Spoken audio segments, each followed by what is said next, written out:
I'm Jean-Christophe, I'm French, so evidently I will ask for your understanding about my English.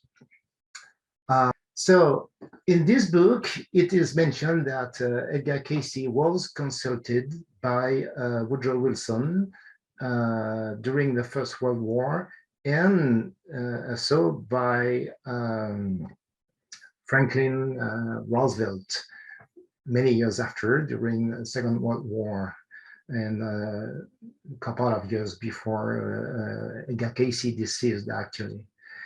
And in both cases, this could have contributed to the creation of first the League of Nations and the organization of the United Nations. And for whatever reason, this had a very deep resonance in me, and for almost the rest of my life, and to this very day, I've been trying to find if I could find some truth in it. If Edgar Cayce was actually consulted by Wilson and then Roosevelt, and if this could have had some kind of influence on the making of history, because of course the League of Nations, well, most everybody has forgotten this today, but still it was some very interesting step at world level, which introduced the UNO, and even if the Organization of United Nations is no perfect thing, it is not, evidently, still it's a feeble, but it's a feeble way to talk together at world level and to try to cooperate instead of hitting each other with bombs instead of stone. But still, as we see now in Gaza and Israel with Hamas and whatever, and so many places in Ukraine that is invaded, etc. Well, we're still at Stone Age, and it's even worse. So, is it possible that they met? Well, both were US citizens indeed, but one was a studio photographer. Why not? He was also a healer, a seer. Not so easy to meet someone like him when you are a president of the United States of America. It's no. And then, for example, Wilson and Roosevelt, even more, was some kind of an aristocrat, whereas Edgar Cayce was from rural Kentucky, and then he worked in Selma, Alabama, and then he came to Virginia Beach, which at the time, now it's the biggest city in Virginia, but not at the time. It was a very, very little village, and so this is a picture I took from the old hospital, and that's the area headquarters now. So in fact, no, there was no chance that they could ever meet. No, but there is a but. Because Edgar Cayce was a Sunday school teacher, Bible school teacher, if you want, and until the very last month of his life, he remained so. I mean, he would give Bible schools, Bible lessons, and he was quite appreciated for that. And among his regular students, mostly, for example, in Selma, Alabama, where he settled at some point because of problems with that Dr. Ketchum, as you may know, of course, from his biographies. Well, there was one student who happened to be first cousins of a guy named, you get it, Thomas Woodrow Wilson. That's one point, one possibility that Cayce could meet at some point, why not, but Wilson. But there was something else, is that Gertrude Evans, I mean, Gertrude Cayce, his wife, Edgar Cayce's wife, had a first cousin, and whose name was Edmund William Stanley. He was a tough guy, a tall guy, and he happened to become head of the Secret Service detail. It's part of the Secret Service of the USA, and he remained that from 1913 to 1942, I guess. He died in 1944, actually. So that's quite a coincidence, and I think it is no coincidence at all. What was his job? Because Secret Service detail, that doesn't say much. Well, his job was to protect physically the person of the U.S. The USA president, and this is what he did. And it makes a connection. Yes, it's a possibility, but we will go further in this thread, in this on this path. One thing that I remember that I was looking for knowledge, for information that could nurture the idea that Cayce and Roosevelt or Wilson would have met at some point. And as you may know from There Is a River was the biography. I have an original copy here from 1942, 43, I guess. Perhaps you see it in reverse. I don't know. You see it in the reverse or in full? I guess you see it in reverse. We see it. Yes. Yeah. Okay. And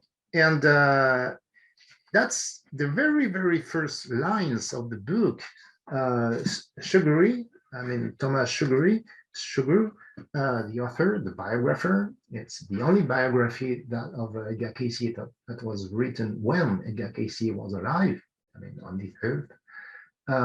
It starts with Muensterberg. So I said, yes, but it's a little bit strange because who was he?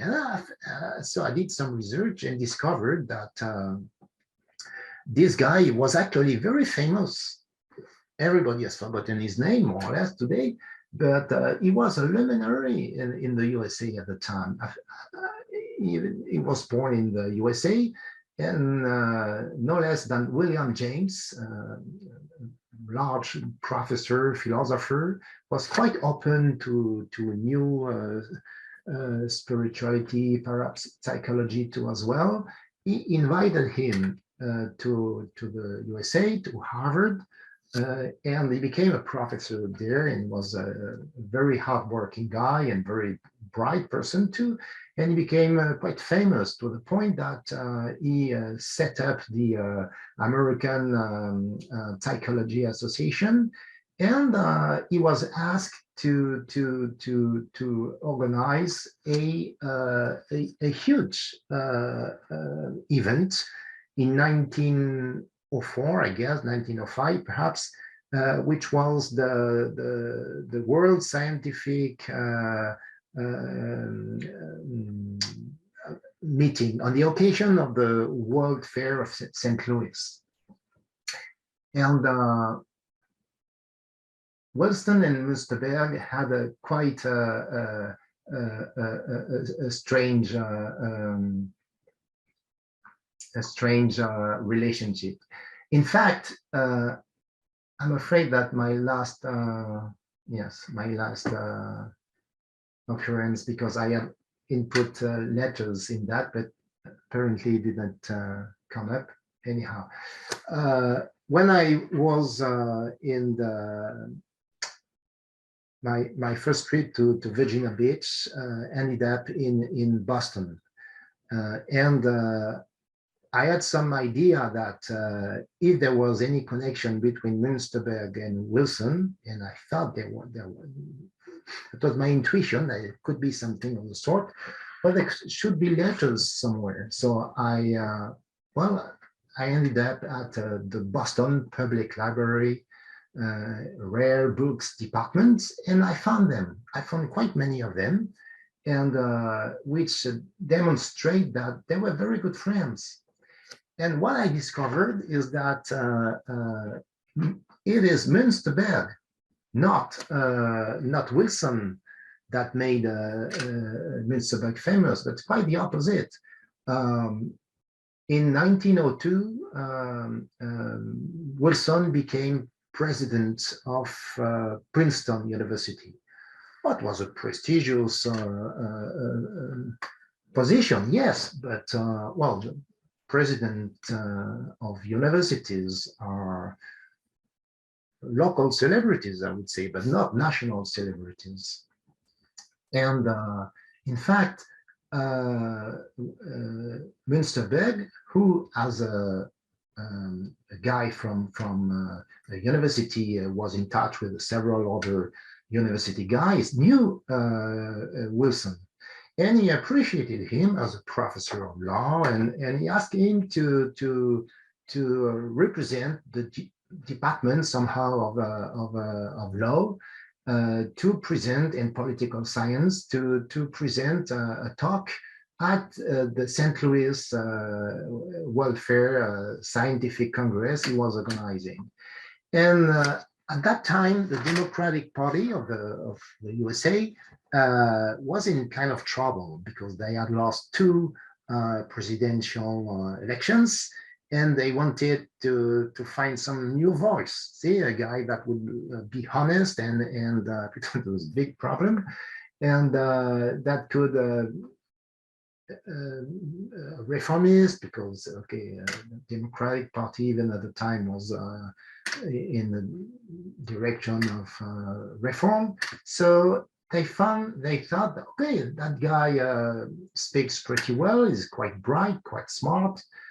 Let's have a talk to him. So they approached him, and they say, look, we might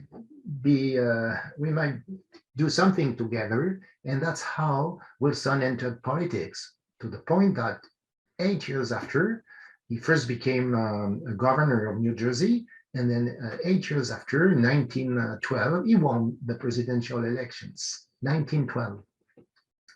1912 is the year when this is, yes, so 1905, yes, excuse me, I was a little bit late on my slide, but 1905 is the year of this welfare, and there is a very, very famous movie with in the 1940s at least, Meet Me in St. Louis. It's a wonderful movie from Vincente Minnelli, and with Judy Garland. I recommend you.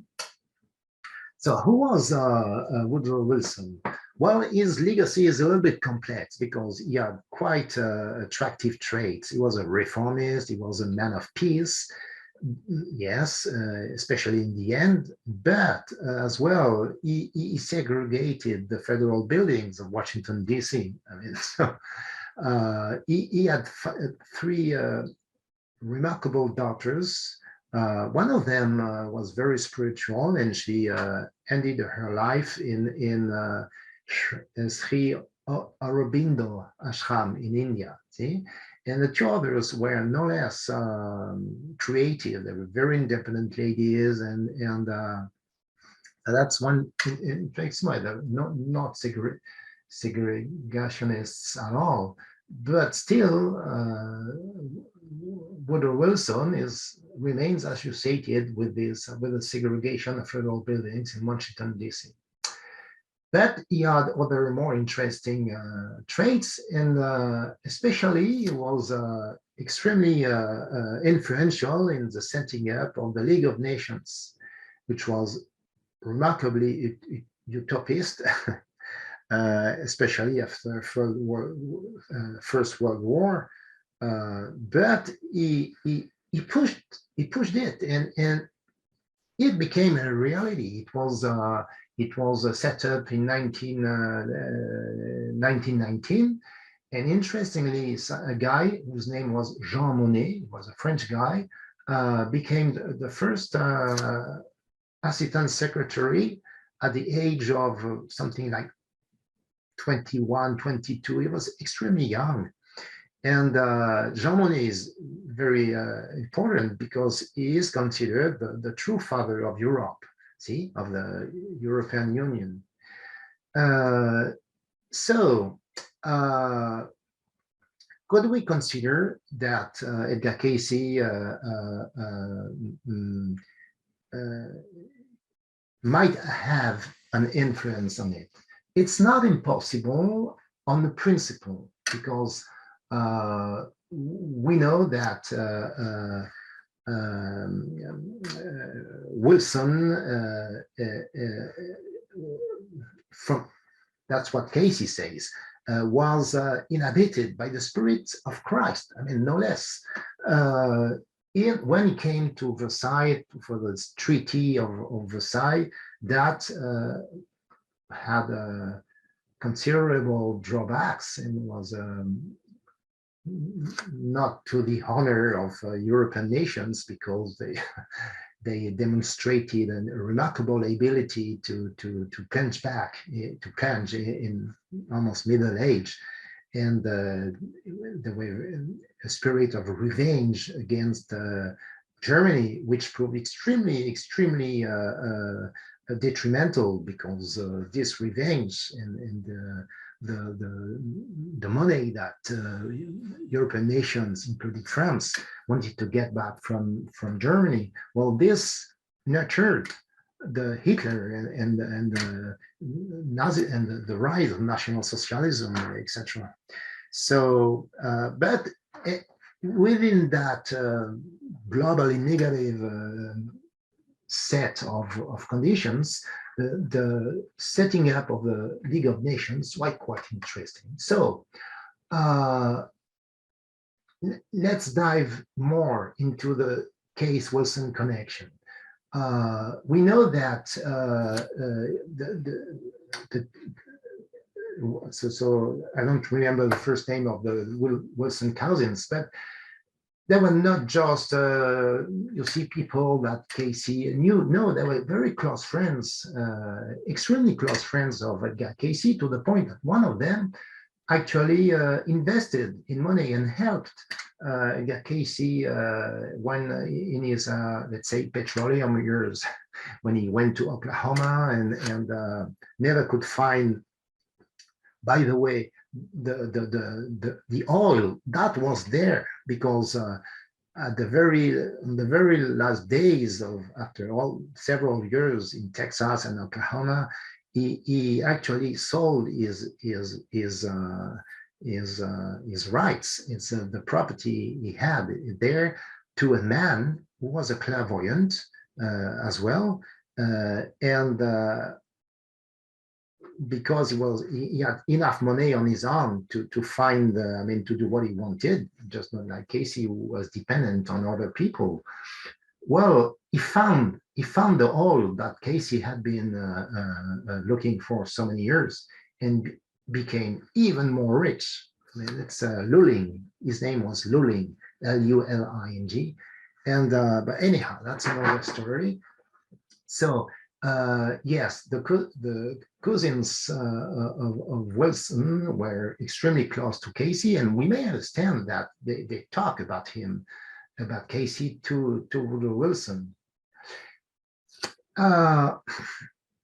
Now, there is something more about the possible connection of Wilson to Cayce, and this possible connection has a name, and it's Edmund William Starling.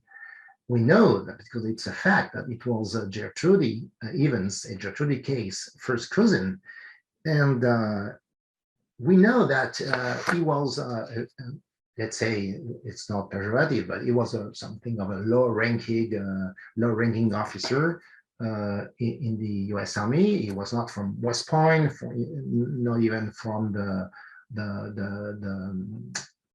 officer school in Lexington. No, it was just something of a, it's not very clear, by the way, whether he was a sheriff, a private detective, or employed on the railway by the army, but still he had a operational. He was chasing robbers, but not from an office. I mean, he was chasing them on the top of trains. That would make a fantastic movie, by the way.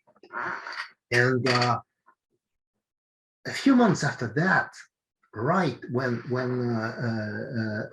Wilson is elected president of the USA, boom, he is offered the position of to work in the Secret Service detail. Wow. And the most surprising thing is that he refuses. He says, no, it's too cold in winter up there. No, I will stay on. And he does. He say, no, no, thank you. But is again proposed with this position in 1914. And by now, Wilson is a full-fledged president of the USA. And at that time, he accepts. And he will stay in this position for years and years and years and years. I mean, until 1942. So he knew Coolidge, Hoover, and of course, Franklin Roosevelt for most of the first, third terms, because as you know, Roosevelt was elected for a fourth term and then he died. He died when?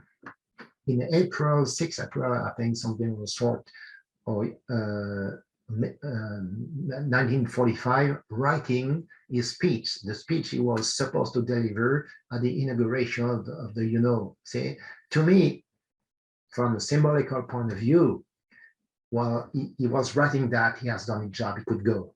See, so, of course. So we have that guy, and in my opinion,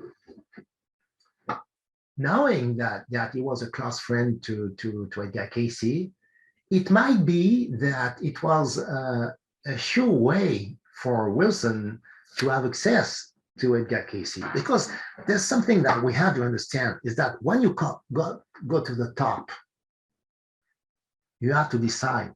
I mean, wherever you are, you see, even a director, even a CEO of a company, well, you have a board of trustees, and the board tells you yes, no, and that it's someone that you, but then when you're on the top, well, that's where and when you start to look for some kind of guidance. And it's not in history that but most presidents rely on some kind of coaching from clairvoyants, seers, because they need so. So we may have a closer look at the relationship between Cayce and Stalin. When I was out here, my letters from Wilson to Muensterberg. Okay, so I'll go back to that later on. When I first came to Virginia Beach, that was in 2008. That's where I had the huge privilege to meet my extraordinary friend Alice Bonnefoy in France, because she was originally from France, and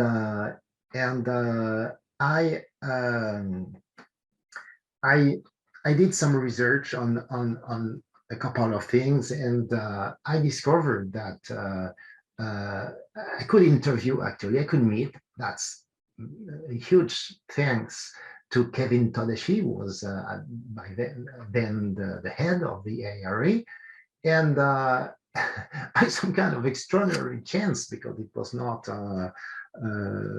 organized. He told me, what can I do for you? Or I say, I have a dream that would be to meet Edgar Cayce. That was in the intention to ask him whether he knew of any kind of connection between his father and Edmund Stalin.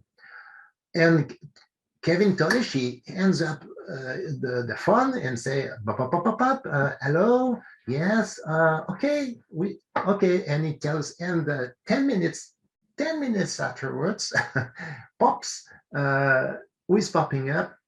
Edgar Cayce. And we had a fantastic talk for 50 minutes. I think I don't think, I'm sure I recorded our meeting. He accepted. Well, I must admit that I'm not finding it in my the hard disks.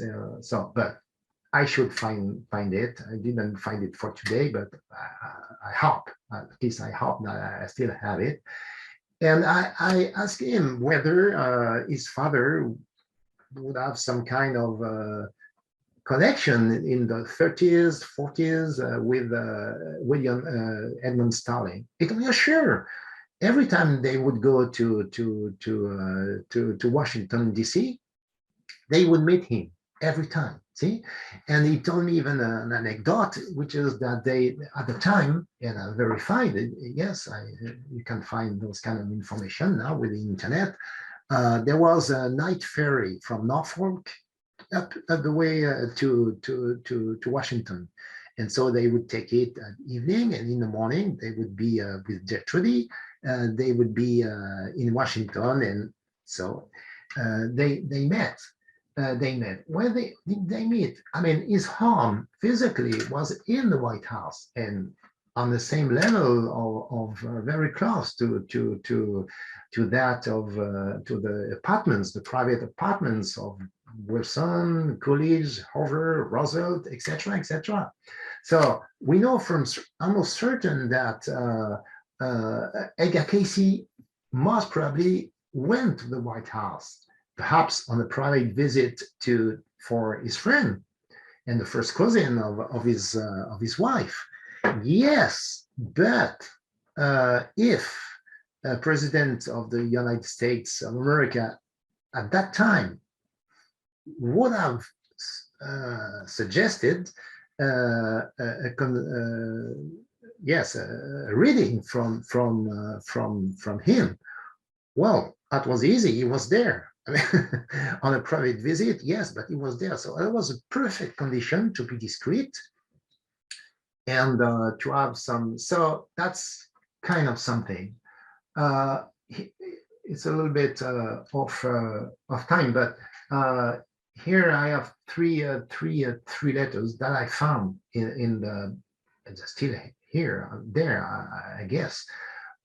It's very interesting because they date from 1903, 1904, and they say that the deep connection between Muensterberg and Wilson. I have to say that when the First World War came, exploded, I would say. Let's remember that Muensterberg was German, and he still felt very much so. So he would have liked the USA to remain neutral, and he had made, so to speak, Wilson. So he tried anything he could to stop Wilson and to stop the USA to declare war on Germany, but of course for no avail. And just in the end of their relation, because he died suddenly while doing a class at Harvard. It's very famous. I mean, tragically famous, but it's famous.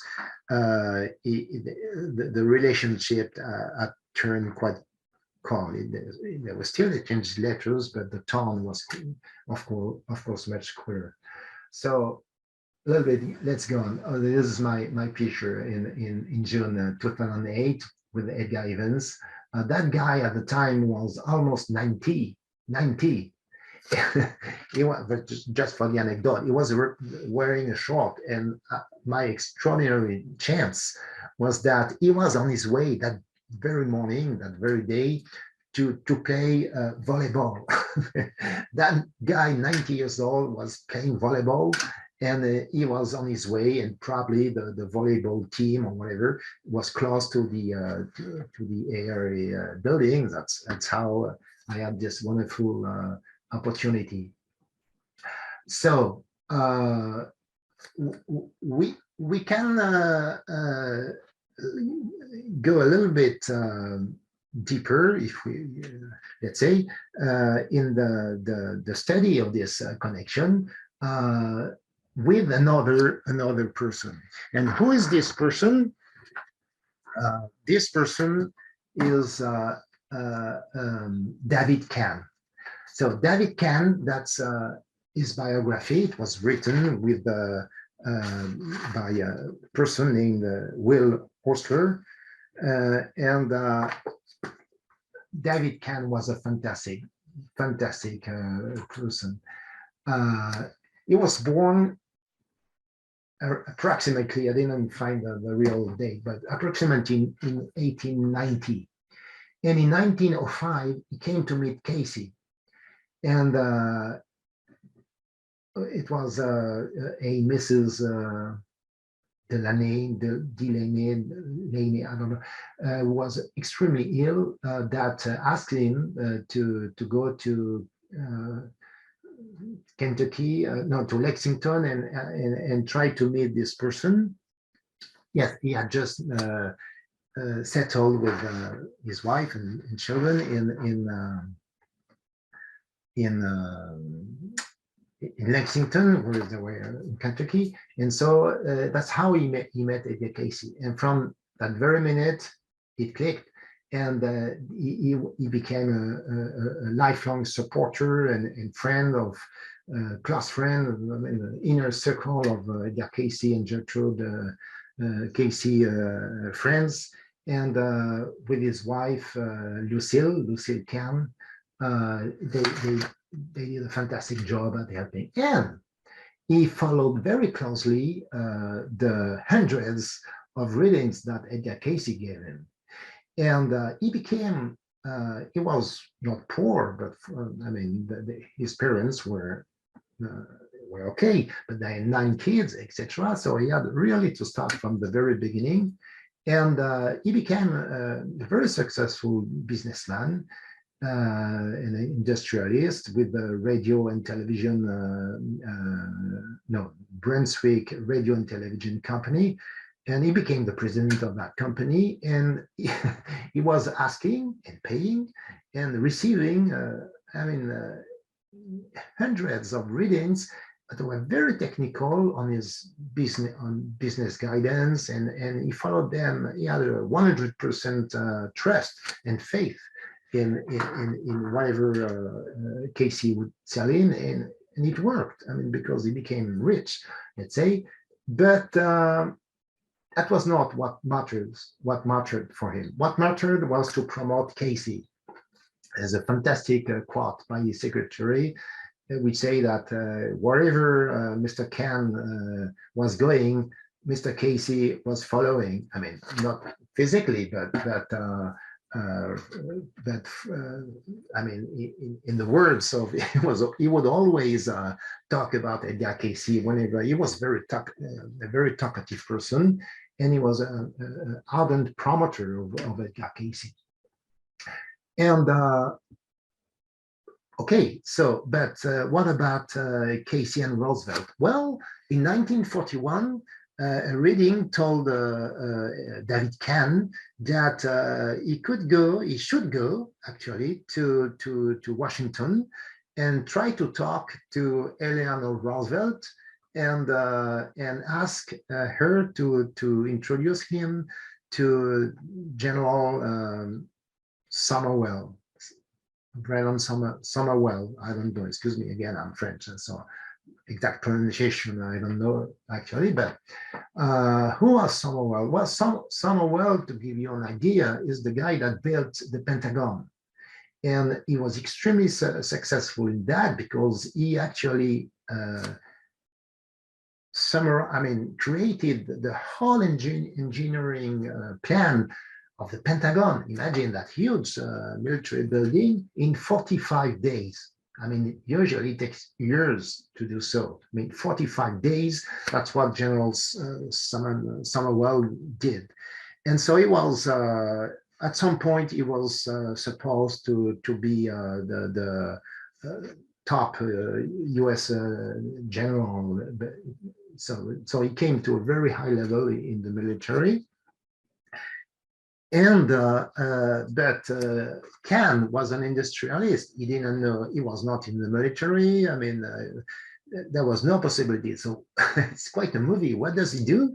Kahn, he had a total trust in Edgar Cayce. He goes to Washington, to the White House. He looks a phone booth just in front of the White House. He say hello, and he calls the White House and say, hello, my name is David Kahn. Could I speak to Mrs. Roosevelt? That's about the Arthur-Dale experiment. So you may never have heard of the Arthur-Dale experiment. Yes, here it is. But it was at the forefront of Eleanor Roosevelt. It's a book about the Arthur-Dale experiments. She was concerned, the First Lady of America, with the poor people of the Appalachians, see, because they were extremely poor. Many people were poor in the USA at the time, not so long after the 1929. But so she had, and so because in that phone booth he had tried to reach her and mentioning that he could help as an industrialist Mrs. Roosevelt with the Arthur-Dale experiment in the West Virginia, I guess, something of the sort. Well, he was introduced on the phone to her, and she say, okay, come on. I mean, she gave him a meeting, I think the next day or next following hours, and I had quite a talk about Arthur-Dale experiment, etc. And by the way, all of this I have mentioned in my book. It's a fantastic book. I'm very proud of it. I mean, it's super interesting, really. It's in French. That's the only problem with this book. But I have written all of this in this book. That if you read French, you may find it on Amazon with my creative name. I have two names, but my the ID name is very close to Fadot, but my creative name as a writer and a composer, I try to compose a little bit, is Fadot. And you can find this book, Naissance d'une civilisation planétaire, the birth of a planetary civilization. Okay, and so at the end of his talk with Mrs. Roosevelt, he mentions his need to his suggestion that he wants to meet General Broman. And the next day, he received an invitation to meet this person. And from that point, it's history, because well, it's a little bit, it would be too long to explain, but he became instrumental we could even say in the war effort of, and he became a military guy, unpaid, because he didn't want to get paid, but he becomes an officer, a captain of the military during the war, and so again we have someone quite close to the Roosevelt family. I mean, extremely close. So that's amounting to quite many possibilities that there was a connection, but there are more. You see, in this picture, you see Roosevelt with sitting. Well, for many Americans of the time, they didn't know, they never knew that he had poliomyelitis. He was crippled, he couldn't move on his arm. I mean, he was in a wheelchair most of the day. And once a year or so, he would go to Warm Springs. Warm Springs, that's in Georgia. And it's very Cayce-like therapy. It's warm bath. It sounds very much like what Cayce could have prescribed for his condition. And when you look a little bit more, why you would go to Warm Springs, then you find the name of Louis Hove. Louis Hove died in 1936, and he was a class political advisor. You can see that in the way they shake hands, see? And we could say that Hove was perhaps the heart of Cayce, of Roosevelt in his reformist. He was a true reformist, and Hove, Louis Hove, was extremely interested in new therapies and alternative spirituality. So it's quite possible. It's something perhaps for further research for historians that Louis Hove and William Stalling, perhaps through not Stalling, but perhaps Stalling, of course, after all, but David Kahn and especially so. It's quite a possibility, in my opinion, that Louis Hove and Edgar Cayce knew each other. So something to be clear. So we have no proof, of course, that at this point, at least, that Edgar Cayce met Wilson and Roosevelt.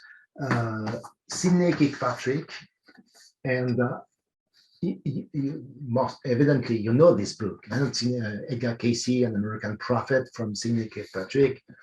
Well, this is a huge book. I mean, it's a world-class book. I mean, truly, it's a gem. I mean, it's when you see Walter Isaacson, see the guy that wrote the biography of Einstein, of Steve Jobs. Well, it's the same level. It's a fantastic book. I mean, really. Well, so Sydney Kirkpatrick mentions that, yes, he could very well have met, Cayce have met Roosevelt and Wilson, but still we have no proof. So, but then there is another way to analyze this possibility, which is what was the reason, the philosophy of Cayce, the reason why he was. And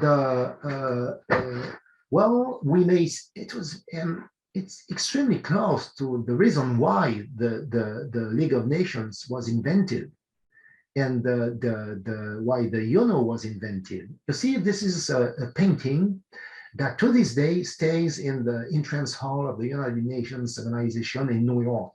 It's from Norman Rockwell, see the painter. He was a friend, by the way, of Thomas Sugrue, the biographer of There Is a River. You see, because they both work for, I mean, for example, the New York Herald.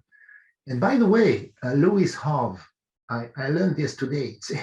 Louis was, first of all, a journalist, a reporter for the New York Herald.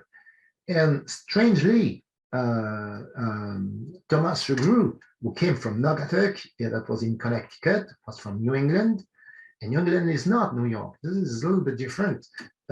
He landed a job not in New England. Well, he landed a job in New York at the New York Herald. That became later on in the 60s, they merged with the New York Times. But so the UNO is the essence, the philosophical essence of the UNO is very close with that golden rule of and do unto others as you would have them do unto you, right? This is the essence of esotericism, the essence of spirituality, of what Jesus and most religions say, almost all religions. And this oneness, you see, well, that's the philosophy of the readings. And that's the essence of the school of one, you see, that preceded Rata and etc. And is I mean, because they were inheritors, they were on the path. They they use the legacy of the school of one. That's very important, the school of one. And you see, this is a picture of Akhenaten and his wife and the kids, and you see here the sun with the rays, the sun rays. And it's very interesting because what did Akhenaten? Akhenaten was the son of the pharaoh, and he most probably was instructed in the philosophy of ancient Egyptian spirituality. You see, he lived about approximately 1500 years before Christ. And at the time, we were many years after Rata times and the setting up of Atlantean Egypt, see? And so many things had evolved, not necessarily for the better. And Akhenaten decided he would revive the original philosophy.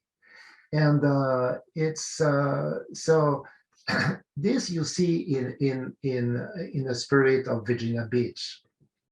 I'm mentioning that strange because they chose at the time the reading said he should settle in Virginia Beach because it was a seaport, in a sense, a place where the beings of the Universal Brotherhood would meet. So mentioning here that evidently white is as an esoteric spiritual meaning, you know, all any kind of relationship with the supremacists or whatever. And by the way, there is nothing like this is white, I'm not. See, my hair is black, and the same thing. There can be a black skin. There's never been a white skin. Never been you get more or less melanin. That's all. So Akhenaten dream, reunified world. Well, that was Edgar Cayce dream. I put here three pictures. In the center of it is Lucille Kahn. She was an artist and a theater player and the wife of David Kahn.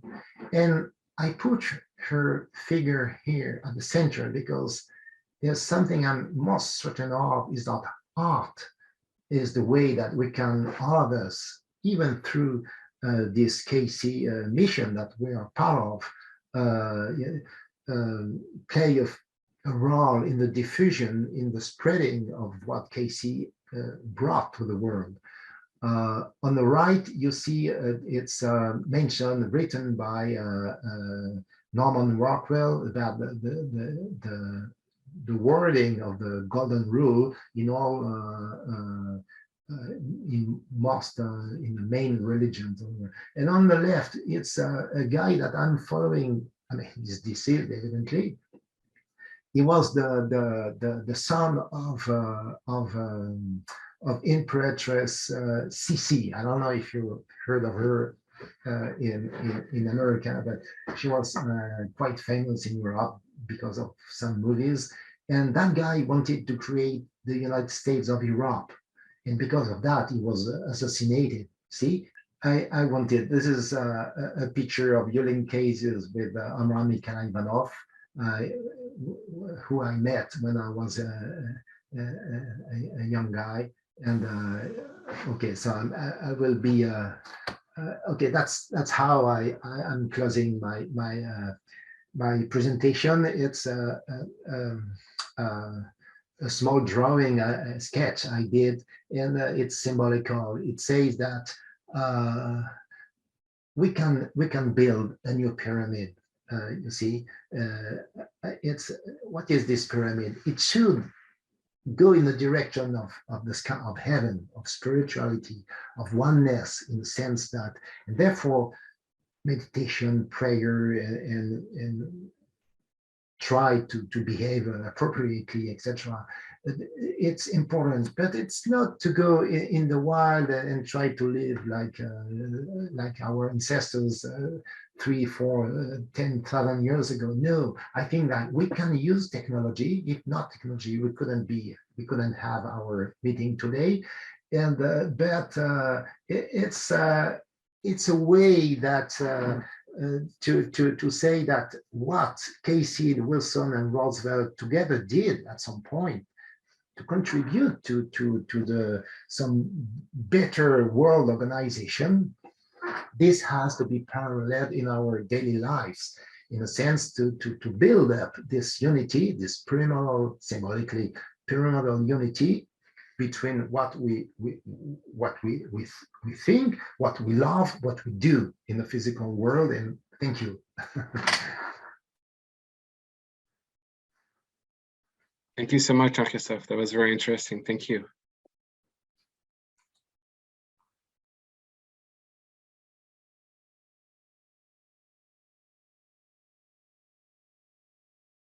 Okay. Are there any questions for Jean-Christophe?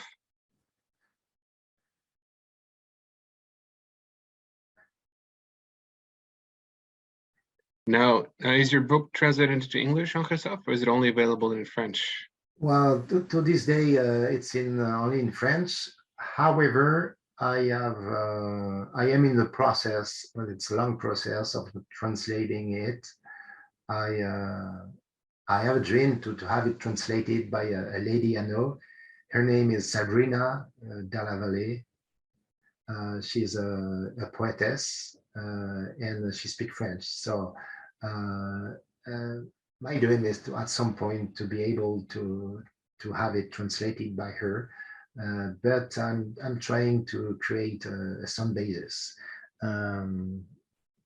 But yes, it's I spent my life writing this book. Actually, I really physically spent 20 years writing in the early mornings because I'm working. I'm still working, and it's most of it is not most of it, but much of it is about this Cayce. And what I'm doing in this book is to show how the Edgar Cayce work was by no way some kind of singularity. No, that many, in fact, much of what human society is based on, she owes it to people like Cayce. You see, for example, in ancient Greece, democracy. We say that, oh, it's a miracle that happened in Greece. No, not at all. It's because of initiates of very wise spiritual, esoteric, guided people, for example, that influenced society, the Greek society in those days. For example, Plato's great-grandfather, great-granduncle. Well, he was the guy that went up the way to Atlantic, to Tanis in Egypt, and was told about the ancient history of Atlantis. See, and how and why it disappeared. But that guy, that very guy, that the great Plato's great-granduncle that came back from Tanis, from Egypt, and to Greece, and well, he was the guy that wrote the constitution of Athens. And what is Athens? Well, the world is Athens today. You see, because the constitution, every country tries more or less to abide by the principle of Greek democracy and constitutional republican democracy. See, so what Cayce did, possibly, I think, certainly with Wilson and Roosevelt, well, history is full of those examples. Yeah. Can you tell more about the connection between Norman Rockwell and Tom Segru? Why what? Norman Rockwell. Oh yes. And Tom Segru. I'm very certain, because I became friend with Tom Segru's daughter, Patricia Ketchum Segru, that's Shannon Segru, that's her name. And she showed me actually that painting in their apartment so yes, there was yes, of course, there was a connection between Norman Rockwell and became friends and Tom Sugrue. Yes, that's all I know. I mean, of course, it could be, as you may know, Mrs. Ketchum, Patricia Ketchum, deceased in September 2019, and well, so evidently we don't have any longer connection, but that's all I know. Yes, it's very interesting. Thomas Sugrue is I mean, he was a fantastic writer, truly. I mean, I could acquire many of his books over the years, but he was quite a writer, yes, as well. Awesome. Thank you. Thank you so much for your presentation, Jean-Christophe. Thank you very much. You're welcome.